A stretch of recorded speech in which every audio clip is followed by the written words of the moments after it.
as we strive to keep up to date with current global trends and practices. Export TC continues to develop sessions geared towards equipping potential, new, and existing exporters with critical skills to increase export competitiveness. This webinar is designed to highlight to you an alternative strategy for market penetration and entry, thereby boosting your export sales potential. Our facilitators today are Tom Stevens and Jim Weisner. Tom is the founder of Brand Strategy Consultants, Inc., with 40 plus years of significant achievements in retail distribution, product development, sales, and marketing. Brand Strategy Consultants is retained by clients in retail, manufacture of private label, and branded products. It has from 1994 to 2017 conducted businesses in Canada, the UK, the US, Italy, etc. Tom has been a frequent guest speaker at conferences throughout North America, Asia, Europe, and Australia. In 2002, he developed a series of classes in private label marketing at the St. Joseph's University, Philadelphia, which he still teaches to this day. Tom is considered to be the leading expert on increasing brand dominance in the marketplace via private labeling strategies. Jim is the president of Weisner Marketing Group, Inc., and has over 40 years of marketing and operations experience in the North American retail, food, and drug industry. Weisner Marketing works with numerous retailer, manufacturer, and trade association clients in the food, non-food, and pharmacy industry. He was the developer of Ask CLMA, a comprehensive online private label resource and information center for the Private Labeling Manufacturers Association. Recently, the firm conducted a few of the U.S. private label industry, including an overview, of the U.S. private label industry, including comprehensive profiles of the top 50 private brand retailers for the Italian Trade Agency. Jim is a recognized industry expert in retail strategy, category dynamics, digital marketing, specialty foods, and store brands. He is the author of several highly publicized industry-wide research and education programs created for the Food Manufacturing Institute. Before I hand you over to our presenters, kindly note that all questions will be entertained during the assigned question and answer segment, so feel free to note your questions and be prepared to submit such in the webinar chat box. While in submitting your questions, please ensure that your send option is set to all panelists. Thank you. Okay. All right, well, good morning, everybody. It's great to be with you. I'm here, this is Tom, and Jim is ready and waiting on the other line. So we're going to talk. The first section is, as you see, about the basic philosophy behind private label. And I'd like to just state at the beginning that we are going to be very much focused on the North American market for this presentation. That is an area that where Jim and I do most of our work, but certainly not all of our work. And the access to data for us is much easier from the North American market, which is the US and Canada. Having said that, we fully understand that where you're located, your future business partners for any private label endeavors may well not be in North America, could well be in Latin America, could be elsewhere in the world. But we'll talk about regions and potential as we move along. Okay, so the basic philosophy. First of all, what's in a name? This is a big issue for a lot of people. What is the difference between private label, private brand, and all those other multitude of names that people apply? The basic answer is that there's no difference. The question of what retailers call it, some retailers prefer to put specific names, own brand, house brand, fantasy brands, but each retailer can adopt different names and it all really applies to the same thing. But the philosophy behind private label is really what the key issue is. And the philosophy is that the retailer is looking to develop value in products under retailers' names that they own and control. So a particular retailer X will want to sell products that people can identify easily with X, whether it's a bunch of different names, different brands, or whether it's one. But in general, the retailer wants to be very clear that these products are theirs and belong to them. So the key issues are selling equivalent quality at a lower price than major nationally available brands. That's the first step, is to have quality that's equivalent, but at a lower price. They're then looking to find manufacturers to make these products at a lower cost.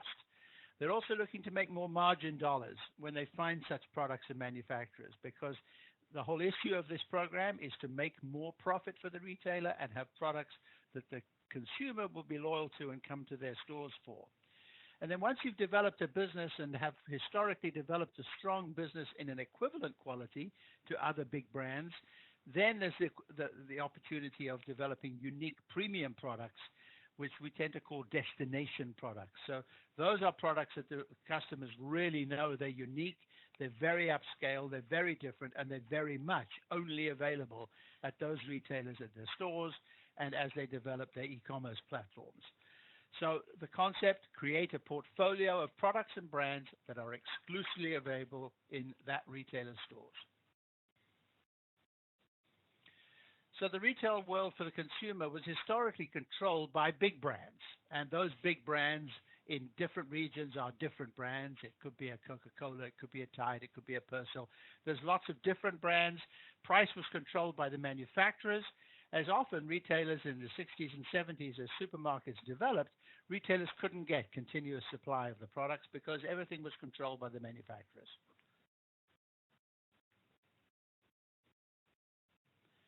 This changed as retailers started to emerge as a force for growth. They started to make chains across regions, across countries, across continents. So retailers began to buy up other companies. Very good example in the United States would be Kroger, who started to acquire companies in the 70s, 80s, 90s, and still today are acquiring companies. So as they started to get more powerful, they had the opportunity to put pressure on the manufacturers to reduce their prices. So the purchasing power became larger, and the competition from one retailer to another also became much more competitive. So building a private label business, which would be unique and exclusive to them, was a very crucial part of the puzzle. In the 70s, rising inflation started it really strongly in Europe, and there was a big resistance from consumers to retailers putting prices up. And those price rises were generally driven by the manufacturers who controlled the market. So this led to retailers saying, we can do things differently.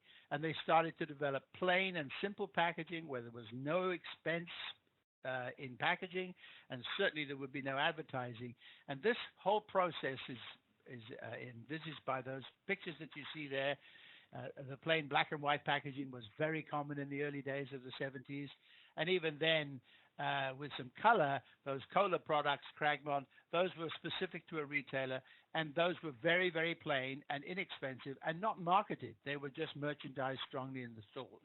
The concept started in Europe, quickly appeared in the US and Canada. So the concept in France, and you'll see there some packages from France, the concept was good quality, and this is very crucial.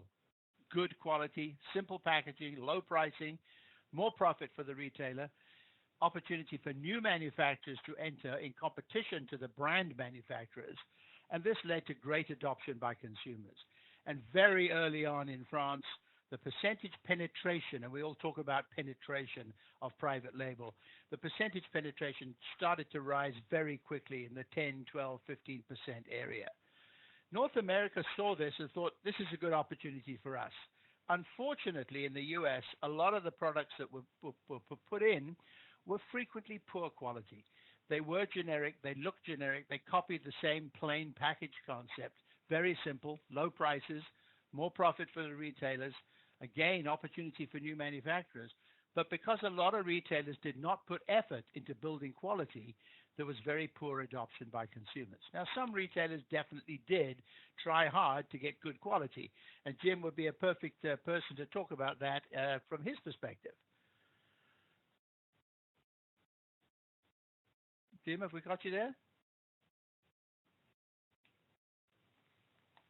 Sorry, folks. I think Jim seems to be muted. Let me just see what's going on there. Jim, you there?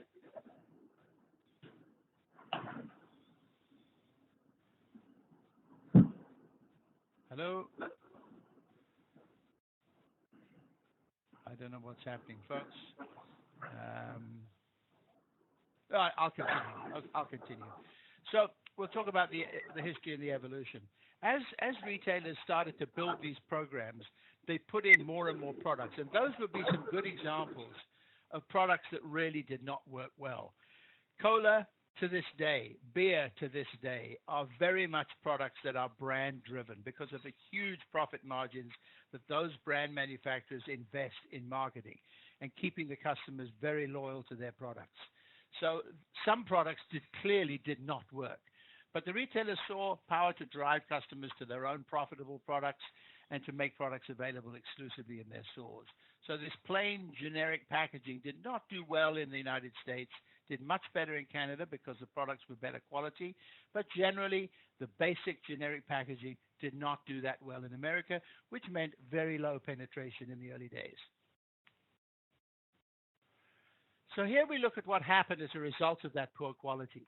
Retailers certainly realized that this was not going to be good for the customers. So they developed the concept of tiers of quality, 3 tiers: basic, equivalent, which would be national brand equivalent, and you'll see referred to as NBE, or better quality. And here is Tesco's 3-tier program, which they developed many years ago, the model of which has been followed by most retailers throughout the world. You'll see it in Latin America, you'll see it in Asia, you'll see it in North America, and that's good and better and best. So the Tesco on the left, the value, that's a very basic product which delivers good quality every day at great pricing. The middle one, the no peel lemon jelly, would be again a good quality product equivalent to the major brand, and then their finest, which would be a better quality, more fruit, less pectin, etc., etc. And I want to just comment at this stage too that we are very much talking about food today, but the principles of private labeling in food follow through into textiles, into clothing, into non-foods, into household cleaning products, etc., etc. So there is clearly a great corollary between food and the rest, but we're tending to focus today because of the brief time available on food. So the good, better, best I referred to, that was fine and continues to be fine with a lot of retailers. But as retailers develop better quality and better and differentiated products, they moved into this destination products. And there's a few examples of Waitrose and Asda, Loblaws, Target. And right at the bottom there, you'll see Tesco Healthy Living. And that's led to a whole wellness program in many retailers, healthy products under a different banner name in their stores. So that would be an example of how they continue to move forward. So again, talking about North America, this would be an example of the different channels, and it's really important to understand what the channels available to manufacturers are for private label. And those channels are pretty much mirrored, whether you're in Asia, whether you're in Oceania, whether you're in Europe, or whether you're in Latin America. Large supermarkets and membership stores, smaller, more specialized stores with strong private label programs, people who focus very much on fresh and takeout foods maybe, but certainly a lot more fresh, limited groceries, limited ambient groceries, but very strong private label programs, mostly in those areas. And then there's the discounters, which are really gaining a foothold, developed in Europe and becoming very, very strong throughout the world. The discounters are of major importance. And finally, this new channel. This new channel, as a result of Whole Foods, a very upscale, very good store with good coverage across the United States and Canada, merging with Amazon, or being purchased by Amazon, I should say. So you're taking 2 very different channels. You're taking e-commerce online and fresh and very strong supermarket business, and you're merging the 2. So if we talk penetration, and I won't spend much time on this slide, but very basically this is the approximate penetration of private label sales to the total of the store. If you look at the left-hand column, you'll see Switzerland at 45% penetration, Spain at 41, England, United Kingdom at 41, dropping right down to the bottom with 1% and 0%. And it's important for you to understand that if you're thinking of going into private label, you want to be talking to a country where private label is known, because if it's not known, retailers will not find it easy to accept it. They won't merchandise the products in their stores, and the customers certainly won't understand. So building a business in Latin America, where you've got from 3% in Venezuela, which may be shrinking even further right now, of course, Brazil at 5%, Peru at 7%. I mean, the highest of the Latin American countries would be Colombia in the middle there at 15%. But it's a tough market to build a private label business in. But in terms of regional identification, and we'll talk more about that soon in this presentation today, it's a tough market, and you've got to think about where you might go in terms of achieving success and penetration with your products.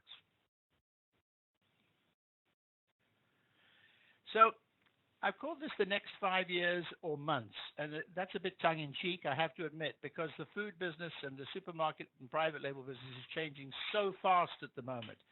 But the very basic value products are getting less and less and less. The grocery center store getting less and less and less. They're important, but they're getting less and less because the world is moving to fresh, moving to the whole concept of what are we going to eat tonight? So we want to buy a lot more fresh produce than we have been buying in the past, and prepared foods ready to cook, ready to eat. So from a private label perspective, I'm saying these days are done. There is no space really for new manufacturers in many markets, not in all markets, but in many markets. There's not a lot of space for manufacturers in this kind of product area to get into private label. So again, the next 5 years, where's the emphasis going to be? Well, it's clearly going to be in non-GMO. That's a big issue. Organic, gluten-free. Trader Joe is a signature private label retailer in the United States, part of the Aldi family business. For those of you who haven't been in a Trader Joe store, it is really a strong private label store, and very much trend, flavor, and you'll see their harissa paste. There's not too many retailers selling harissa paste already. So this is a trend, and that's the sort of thing that's exemplified by Trader Joe. Then the non-meat products, the vegan alternatives, partly because of dietary issues with customers and consumers, and also because of the whole environmental issue of the harm to the environment caused by the massive farming of meat, pigs, chickens, beef, etc. So the Beyond Meat, the Beyond Burger, plant-based proteins, very strong today in terms of private label development. And just above there, I'm talking about local, artisanal, unique destination products. And the last one there, cricket powder, is nothing to do with that wonderful game you play on green turf with wickets down there in Trinidad. It's cricket powder. First retailer that I'm aware of in the world to introduce private label cricket powder. Came on the stores in Loblaws in Canada about 3 weeks ago. High protein. I mean, 80% of the world eat insects of some form. We don't in North America, generally, but 80% of the world do. And now here's a retailer saying, this is leading edge, this is new, and for some customers, this is really important. So where are the new products coming from? These are just some summaries of trends and flavors: unique, non-GMO, non-meat equivalency, plant-based. The whole question of where are the diaspora for people from your area, from the Caribbean, from Trinidad, where are they? What ethnic inspiration is there, and where are your customers for that kind of inspiration of products? Where are they based in the world, and where might you sell? And then the last trend is the environment and carbon neutral production, as I mentioned earlier, in terms of the plant-based. So the next 5 years, challenge for new manufacturers entering this space: where in the world should you go? Which chains are right sized for your capacity and your products? Which is the right demographic for your products? And how does the supply chain from Trinidad and Tobago, how does that supply chain function to which markets, and which markets are best served by the supply chain that exists? And then you'd need to think about separating resources within your company to build a go-to-market strategy. And Jim will talk a lot more in a few minutes about go-to-market strategy. So I'll pass this to Jim.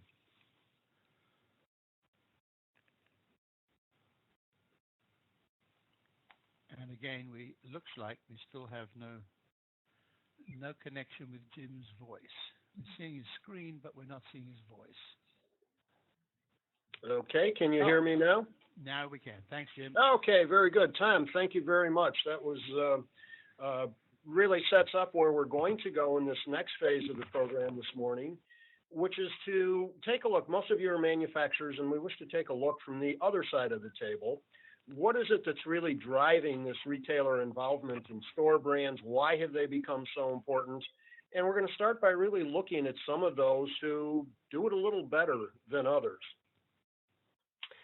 Tom mentioned a little bit earlier on about the evolution of private brand, and I had the opportunity actually to be the category manager responsible for procuring the first generic product that was sold in the United States, which is that 48-ounce salad oil that you see on the left.